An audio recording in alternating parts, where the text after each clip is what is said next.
Hello दोस्तों। आज हम जानेंगे स्टरलाइजेशन। स्टरलाइजेशन एक हमारे मेडिकल फील्ड में एक बहुत ही इम्पोर्टेंट रोल होता है। स्टरलाइजेशन का मतलब होता है कि शुद्धता, जिसको एक तरीके से बोलते हैं, मतलब कि जिसमें कीटाणु की मात्रा बिल्कुल भी नहीं होती है। ठीक है। स्टरलाइजेशन एक प्रोसेस होता है। ठीक है। स्टरलाइज जैसे जो बोलते हैं, जैसे स्टरलाइज जैसे कोई भी जो मेडिसिन हो या कोई भी मतलब कि इंस्ट्रूमेंट हो या कोई भी डिस्पोजल पैकेट हो, वो सब क्या होता है, स्टरलाइज होता है। जैसे इंजेक्शन हो गया, जितने भी इंजेक्शन बनते हैं, पैकिंग होते हैं, वो सब क्या होता है, प्रॉपर स्टरलाइज के साथ में होता है, ताकि उसमें इन्फेक्शन का जो रोल होता है बिल्कुल भी नहीं होता है। ठीक है। तो आज हम जानेंगे कि स्टरलाइजेशन क्या होता है और स्टरलाइज क्या होता है, और हमें स्टरलाइज का जो ये टॉपिक है क्यों लाना पड़ा। जैसा कि मैंने बहुत से जगहों पे देखा हुआ है, और जो क्या होता है कि स्टरलाइजेशन का प्रोसेस वो सही से यूज नहीं करते। जब स्टरलाइजेशन का प्रोसेस आप सही से यूज नहीं करोगे तो पेशेंट को सोर्स ऑफ इन्फेक्शन होने का ज़्यादा चांस रहता है। पेशेंट को इन्फेक्शन होने का चांस ज़्यादा रहता है। ठीक है। स्टरलाइजेशन का मतलब है, जैसे आप कोई भी इंजेक्शन, फॉर एग्जांपल अभी मैं छोटे से बिल्कुल ले रहा हूँ, कि जैसे मान के चलिए आपको इंजेक्शन देना है, एक इंजेक्शन देना है, और इंजेक्शन का जो डिस्पोजल सिरिंज होता है, जो सिरिंज क्या होता है आपका, स्टरलाइज होता है। सिरिंज क्या होता है, वो स्टरलाइज होता है। स्टरलाइज तरीके से वो पैक रहता है। आज मैं बहुत इंपॉर्टेंट चीज़ बताने जा रहा हूँ, बहुत ध्यान से सुनिएगा, क्योंकि ये छोटी छोटी गलतियाँ जो होती हैं कभी कभी बहुत ज़्यादा पेशेंट के लिए क्या होता है, हानिकारक होता है। ठीक है। ये छोटी छोटी गलतियाँ जो होती है, जो कम से कम पेशेंट को 20% इन्फेक्शन जो होता है, ये छोटी छोटी गलतियों के कारण क्या होता है कि पेशेंट को मिलने का चांस होता है। ठीक है गाइस। तो इसलिए ये छोटी चीज़ों को हमेशा आपको ध्यान में रखना चाहिए, काम करते टाइम ये सब चीज़ों को ध्यान में रखना चाहिए, जिससे सोर्स ऑफ इन्फेक्शन क्या होगा आपका, कम से कम होगा पेशेंट को। और गाइस, अगर आप अच्छे सेटअप में जाएंगे, कहीं अच्छे सेटअप में, कॉरपोरेट सेटअप में जाएंगे, अच्छी सिटी में जाएंगे, तो आपको ये छोटी छोटी चीज़ें जो होती हैं आपको बहुत मायने रखेगा। कहने के लिए बहुत आसान होता है चीज़ें, लेकिन जब आप किसी डॉक्टर का या किसी एजुकेटेड पर्सन का जो स्टरलाइजेशन के बारे में जानता है, जो स्टेराइल चीज़ों के बारे में जानता है, उसके सामने अगर आप इस चीज़ों के बारे में नहीं जानते हो, तो क्या होता है कि उस टाइम में आपको हर एक स्टेप पे वो टोक देगा, हर एक स्टेप पे वो आपको रोक देगा। ऐसा ना हो कि आपकी कंप्लेन भी हो सकती है कि आपका स्टाफ को स्टरलाइजेशन नहीं आता, स्टरलाइज तरीके से नहीं करता ये पेशेंट, ये मुझे इन्फेक्टेड भी कर दिया। ठीक है। बहुत सारी कंप्लेनिंग आती है कि आपके स्टाफ की वजह से या आपके हॉस्पिटल की वजह से मुझे ये इन्फेक्शन मिल गया। ठीक है। तो आज स्टरलाइजेशन जो होता है, स्टरलाइज जो प्रोसेस होता है, जो स्टरलाइज तरीके से काम को किया जाता है, उसके बारे में मैं बहुत अच्छे से बताने वाला हूँ। ठीक है। जैसे मान के चलिए एक सिरिंज है। ठीक है। एक डिस्पोजल सिरिंज है। इसके अंदर क्या है कि जो सिरिंज है, सिरिंज क्या हुआ है, प्रॉपर स्टरलाइज किया हुआ है। प्रॉपर क्या हुआ है, सिरिंज को स्टरलाइज किया हुआ है। अब आपको सिरिंज को क्या करना है कि सिरिंज को आपने ओपन किया। ठीक है। सिरिंज है, सिरिंज को आपने क्या किया, ओपन किया। ठीक है। अगर आपको सिरिंज ओपन करके अगर ओटी में किसी स्क्रब पर्सन को देना है, जैसे स्क्रब पर्सन का मतलब जो सर्जरी करा रहे हैं, अगर उनको ये सिरिंज देना है, तो आपको किस तरीके से इसको खोलना है, आपको इस तरीके से खोलना है, और आप कैसे करोगे, ऐसे करके पकड़ाओगे, और जो आपके ओटी में रहेंगे वो क्या करेंगे, जो भी बंदा स्टरलाइज है वो क्या करेगा, आपकी सिरिंज को आराम से निकाल लेगा। ठीक है। दूसरी चीज़, ये सिरिंज है, सिरिंज के माध्यम से आपको क्या करना है, इंजेक्शन लोड करना है। ठीक है। सोर्स ऑफ इन्फेक्शन बता रहा हूँ, सोर्स इन्फेक्शन कैसे होता है। आपने सिरिंज को इस तरीके से खोल लिया, इसको यहाँ पे रख दिया। ठीक है। अब आपको मान के चलिए ये इसमें से इंजेक्शन को लोड करना है। ठीक है। इंजेक्शन से लोड करना है, तो कितने लोग क्या करते हैं, इसके ऊपर ऐसे नीडल रखेंगे, ठीक है, इस तरीके से जाएंगे और ऐसे क्या करेंगे, इसको वो करेंगे नहीं।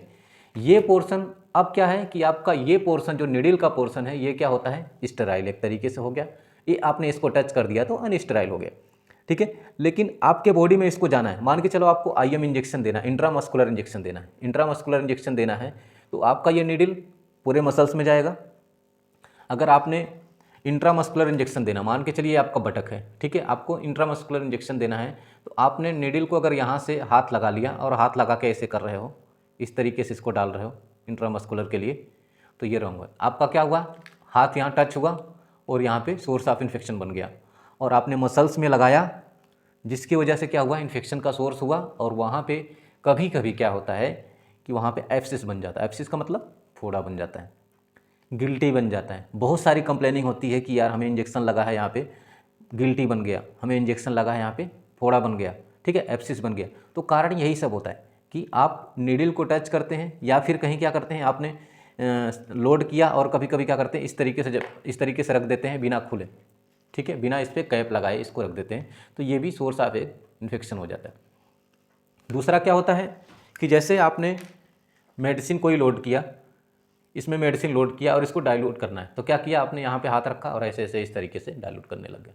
अब क्या हुआ, फिर दोबारा क्या करेंगे, आप इसको यहाँ पे नीडल को लगाएंगे, तो क्या हुआ, हमारा ये हाथ अनस्टेराइल है।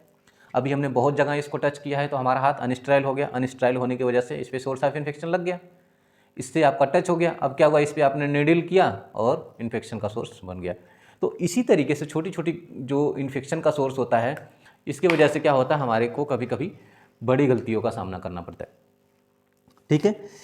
दूसरा, अगर आईएम इंजेक्शन आप लगाते हो तो प्रॉपर स्प्रिट कॉटन लेके उसको अच्छी तरीके से पहले क्लीन करोगे, ठीक है, अच्छी तरीके से क्लीन करोगे। क्लीन करने के बाद तब जाके आपको आईएम इंजेक्शन देना है।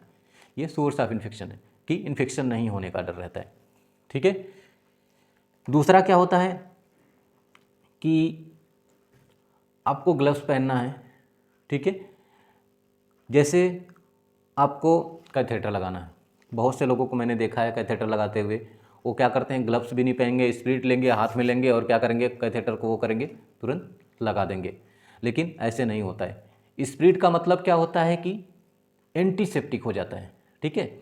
एंटीसेप्टिक हो जाने का मतलब क्या होता है कि आपके जो क्या नाम है, सोर्स का इन्फेक्शन आपको कम होगा, ठीक है, सोर्स का इन्फेक्शन कम होगा, लेकिन इस पर जो स्पोर है वो आपका नहीं जाएगा, ठीक है, उसकी वजह से इन्फेक्शन होने का डर रहता है, ठीक है। स्टरलाइजेशन क्यों किया जाता है, स्टरलाइजेशन जो इंस्ट्रूमेंट पकाया जाता है, क्यों पकाया जाता है, क्योंकि उसमें क्या होता है कि आपका एक तरीके से उनका जो सोर्स ऑफ इन्फेक्शन होता है वो भी खत्म हो जाता है, इन्फेक्शन भी खत्म हो जाता है। अब हम उसको सर्जरी में यूज करते हैं, कोई भी इन्फेक्शन नहीं होता है, ठीक है।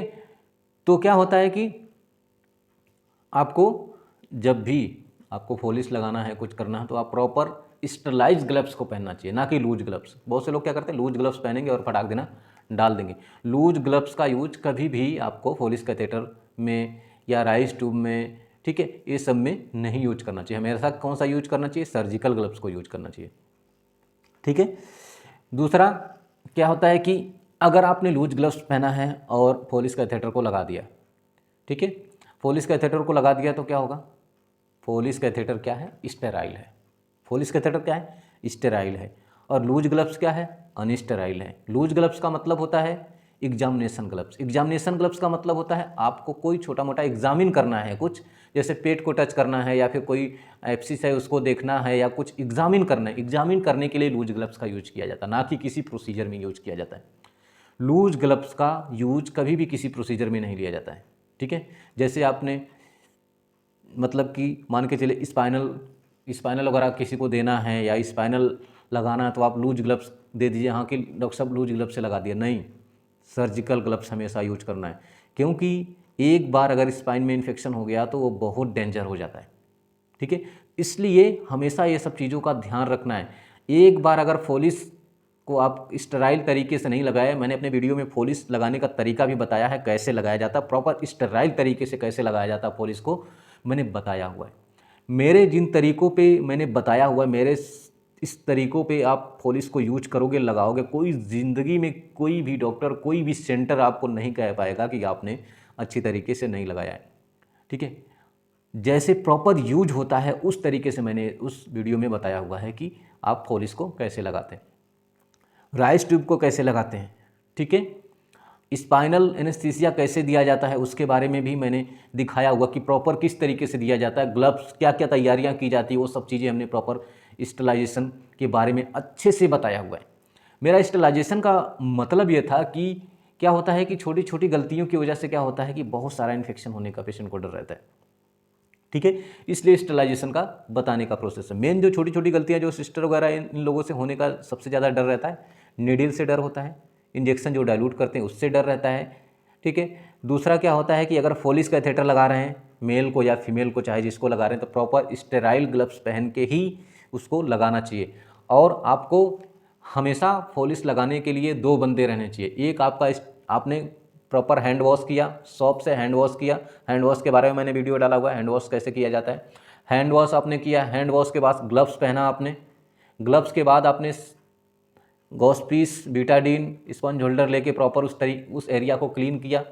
क्लीन करने के बाद क्या होता है कि आपका दूसरा जो असिस्टेंट होता है आपको सारा सामान देगा, ना कि आप ग्लव्स पहनने के बाद आप ही अपने हाथ से उठा रहे हो सामान को, नहीं। ग्लव्स जो पहना रहेगा वो स्टेराइल हो जाएगा। स्टेराइल का मतलब कंटामिनेशन बिल्कुल भी नहीं है उसके अंदर। ठीक है, आप ग्लव्स पहनने का मतलब है आपने ग्लव्स पहन लिया तो उसको कहीं भी टच नहीं करना है कि आपने इधर हाथ को टच कर दिया या इधर टच किया या माथा टच, कहीं भी वो टच नहीं होना चाहिए। कहाँ टच होना चाहिए, आप जिस प्रोसीजर पे जा रहे हो वहाँ पे आपको टच होना चाहिए हाथ, वो भी वो एरिया प्रॉपर क्लीन होना चाहिए। वो एरिया प्रॉपर वहाँ पे बीटाडीन ये सब सेवलॉन जो होता है वो सब क्लीन करके एरिया को क्लीन करोगे, एंटीसेप्टिक हो जाएगा, तब वहाँ पे आप टच कर सकते हो।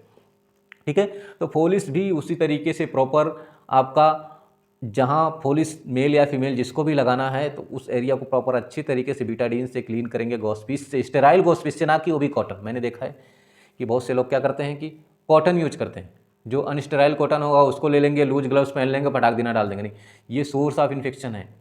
एक बार पेशेंट को इन्फेक्शन हो गया, यूटीआई हो गया, तो वो और लंबा खिंच जाएगा, बुखार आना स्टार्ट हो जाएगा, उसको सिवरिंग आना स्टार्ट हो जाएगा, बहुत सारा कॉम्प्लिकेशन हो जाता है। ठीक है, तो ये सारा चीज़ों पे हमेशा स्टेराइल पे प्रॉपर आपको ध्यान देना है कि स्टेराइल क्या चीज़ होता है। ठीक है, जो कंपनी कोई भी प्रोडक्ट बनाता है प्रॉपर स्टेराइल बनाता है, प्रॉपर स्टैम्प उस पर लिखा रहता है sterilise by ETO, sterilise by मतलब जिस तरीके से स्टेलाइज किया होता है वो तरीका उसमें प्रॉपर लिखा रहता है। तब वो चीज़ें स्टेराइल है तो आप स्टेराइल के तरीके से उसको दोगे, उसके नसों में दोगे, उसके ब्लड में दोगे, तो क्या होगा, उससे सोर्स ऑफ इन्फेक्शन नहीं बनेगा। अगर आपने स्टेलाइज तरीके से नहीं किया तो क्या होगा, वहाँ पे सोर्स ऑफ इन्फेक्शन बन जाएगा। आपने कीटाणु को मारने के लिए दवाइयाँ दे रहे हैं लेकिन साथ में आप भी कीटाणु दे रहे हैं, तो ये गलत चीज़ है। ठीक है, तो मैं दोस्तों स्टेलाइजेशन के बारे में आपको अच्छे से मैं स्टेलाइजेशन के बारे में मैं बहुत अच्छे से वीडियो नेक्स्ट वीडियो में आप लोगों के लिए जल्दी लेके आऊँगा। तब तक के लिए अगर स्टेलाइजेशन के बारे में आप लोगों को कोई भी क्वेरी लगता है, कुछ भी पूछना है आपको, तो कमेंट के माध्यम से आप पूछ सकते हैं। वीडियो ये कैसा लगा आप लोग कमेंट के माध्यम से बताइएगा। बाकी नेक्स्ट वीडियो में मिलते हैं, तब तक के लिए बाय बाय बाय।